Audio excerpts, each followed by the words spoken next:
In today's video, I'm going to be giving you guys my top 10 signings this summer. But before we get into that, make sure you hit the subscribe button. We're trying to close down to 10,000 subscribers. We're only 1,500 away, so your support means the world. And if we can do, let's try and get this video down to 200 likes. If we can do it, it helps the video get pushed out into the algorithm so much. It supports your boy. Now, before we get into the top 10, let's go through some honorable mentions, because there's been so many good signings, so many good players moving to very good clubs for very good deals. And I feel like it's just a bit of an injustice if they don't get a mention. And one being Granit Xhaka to Sunderland. I think Sunderland, where did they get this money from, by the way? But I think Granit Xhaka, Sunderland, he has that Prem experience. He's an unbelievable footballer as well. But I think he's the key cog to keeping Sunderland up. You know, he's just that guy, isn't he? He's an invincible Arsenal Premier League proven player. He's going to be a very good player for them. Now, I also have Victor Gyökeres in my honorable mentions. Yes, some of you may have put him in the top 10, but I think he just misses out for me. I think there are 10 other better signings than Victor Gyökeres.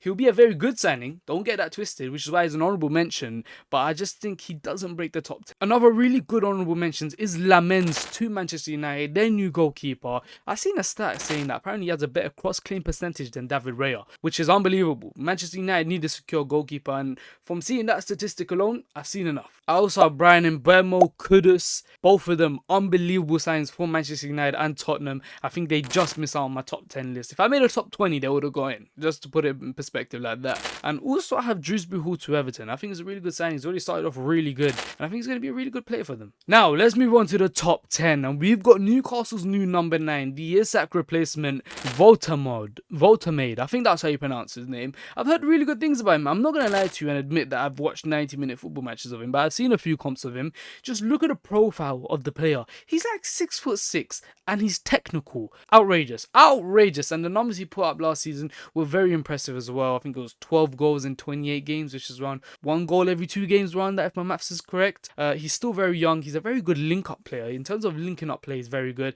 He's obviously a target man, going to score a lot of goals. You know, he's going to have Anthony Gordon and Anthony Elanga either side of him. Real good speed star wingers. So I think he's going to get the best out of them. He's going to be an unbelievable player, in my opinion. At number 9, we have Martin Zubimendi for just 61 million. We got one of the highest rated midfielders in the world in that number 6 role. He's going to change Arsenal. Liverpool wanted him. Real Madrid wanted him. Not by coincidence. He's a very good player, and we've already seen that so far. I think he still needs a little bit of time to adapt to the Premier League before we see the best side of him. But he's going to make Arsenal play 10 times. But he's going to allow us to really suffocate teams because he's really good at that. He's a metronome. Very good player. And I think he's going to be a really good player for Arsenal. At number 8, we have Jack Grealish, the remontada of Jack Grealish to Everton. He joined them on loan from Manchester City.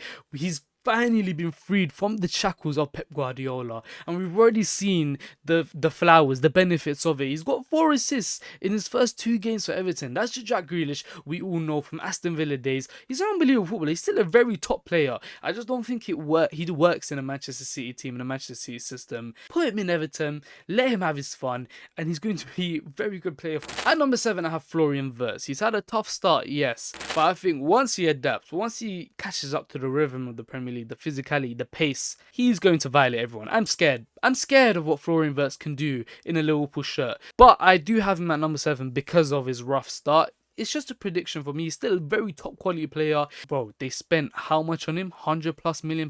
Broke the British transfer record. They also broke again, which we're going to mention later on in the video maybe. But Florian Wirtz, unbelievable player. I think he's going to come good, man. I'm telling you, I'm investing my stocks in him now. At number 6, I have Matheus Cunha for Manchester United. They signed him for 60 million. We've already seen what he's done for Wolves. He's an unstoppable player. He's got so much ability. It just leaks out of him. The way he's able to beat 3-4 man. We've already seen in the Arsenal game. We've seen in the previous games for Manchester United. They've been poor, but their bright side is Matheus Cunha, and him and Mbeumo, I think they're going to be really good together. He is just such an exciting player, and I think Manchester United are missing that. A player that gives you X factor, a player that gets you goals, assists, gets you off your feet, gets you performances week in, week out. And honestly, a little bit jealous. I'd love to see him in an Arsenal shirt, to be honest. At number 5, we have a Tottenham man. We have Xavi Simons. Signed him for 50-60 million. Unbelievable. Hijacked him. Furthermore, from Chelsea. Chelsea were about to sign him. Tottenham came in with a last-minute swoop. And I think he's the perfect Son Heung-min replacement. I think they haven't replaced Son Heung-min until they signed Xavi Simons. And I think he's going to be an unbelievable player. The ceiling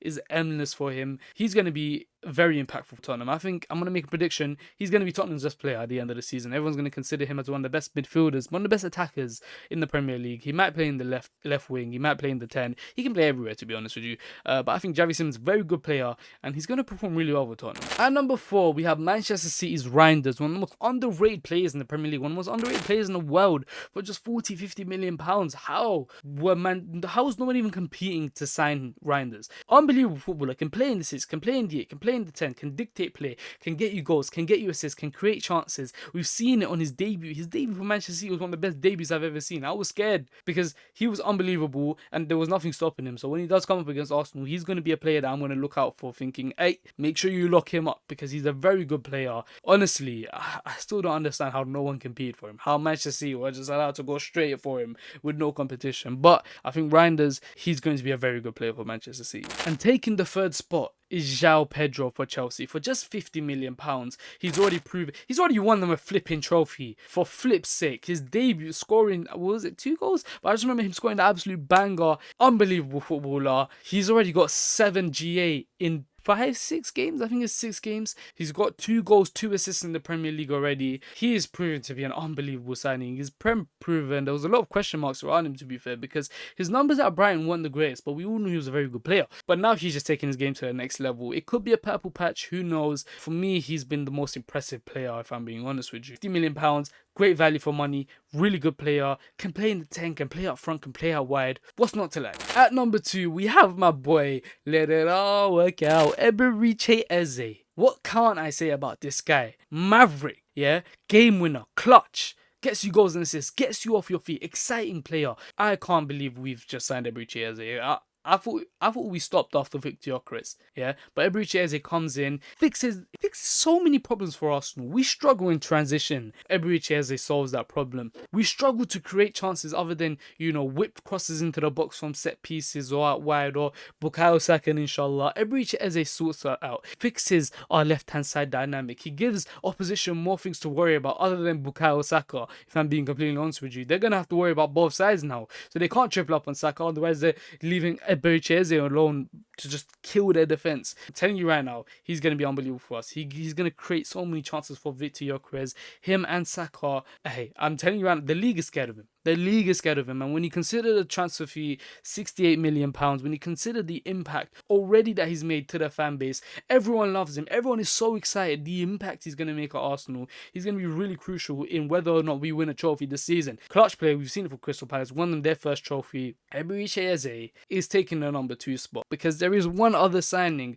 that I think just tilts it, just beats him, and it's Isak, the best signing of the transfer window. I don't think anyone can disagree with me on that. £130 million from Newcastle, caused the fuss, got his move. Oh, I'm jealous, if I'm being honest with you. There's one striker in the world that I want my club to sign. It's Alexander Isak. Probably the most complete number 9 in the world. You want him to beat 3-4 man, he'll do that. You want him to get you goals, he'll do that. Header, dribble past the whole team, slap it 40 yards. He's got everything. And I still can't believe it. He had Arsenal written all over it. The number 14, he wore it at Newcastle. He plays at Thierry Henry. He's just such an Arsenal player. What's he doing wearing a Liverpool shirt? I don't know, but honestly, it's such a good signing. He's going to be such a big difference maker. And I've said this, he's a Salah replacement more than he is, just an out-and-out signing. Because I think Salah's time is coming up. And obviously, they don't play in the same position. But in terms of superstar attacker, Isak is that. And there's a reason why